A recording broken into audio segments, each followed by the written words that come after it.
இந்த இமேஜ்ல இருக்கிற பொண்ணு பேரு பார்த்தீங்க அப்படின்னா, குச்சிசாகி ஓனா. இந்த பொண்ணு என்ன பண்ணும் அப்படின்னு சொல்லி பார்த்தீங்கன்னா, நீங்க தனியா நடந்துட்டு இருந்தீங்கன்னா, உங்ககிட்ட வந்துட்டு மாஸ்க் போட்டு நான் அழகா இருக்கனா அப்படின்னு சொல்லி கேட்கும். நீங்க அழகா இருக்கீங்க அப்படின்னு சொன்னா, மாஸ்க்க கழட்டிட்டு இப்ப சொல்லுங்க நான் அழகா இருக்கனா அப்படின்னு சொல்லி கேட்கும். அதுக்கு நீங்க என்ன ஆன்சர் சொல்றீங்கங்கிறத பேஸ் பண்ணி தான் நீங்க உயிரோடு இருப்பீங்களா? இல்ல இறந்து போவீங்களாங்கிறது இருக்கு. மாஸ்க்க கழட்டுனதுக்கு அப்புறம் நீங்க அழகா இல்ல அப்படின்னு சொல்லி சொன்னீங்கன்னா, என்னது நான் அழகா இல்லையா அப்படின்னு சொல்லி அதுகிட்ட இருக்கிற வெப்பன வச்சு உங்கள கழுத்திலேயே குத்தி கொன்னுடுமாமா.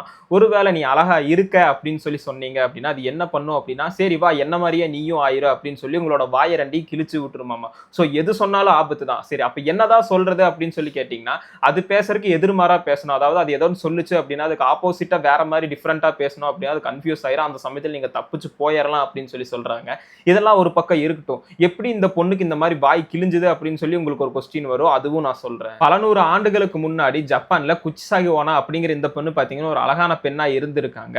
இவங்களுக்கு பார்த்தீங்கன்னா, ஒரு சாமுராய கல்யாணம் பண்ணி வைக்கிறாங்க. அந்த சாமுராய் பார்த்தீங்கன்னா, போருக்கு போம்போது வேற ஊருக்கு போறாங்க. அங்க வந்து ஒரு குடும்பத்தோட இவர் இணைஞ்சு இருக்கிறாரு.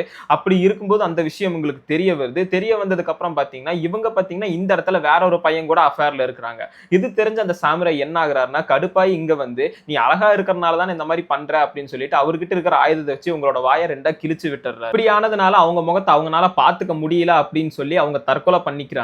அதுக்கப்புறம் இவங்க ஆவியா வராங்க. ஆவியா இந்த மாரி பண்ணிட்டு இருக்காங்க அப்படின்னு சொல்லி ஜப்பான்ல இந்த மாரி ஒரு விஷயம் போயிட்டு இருக்கு.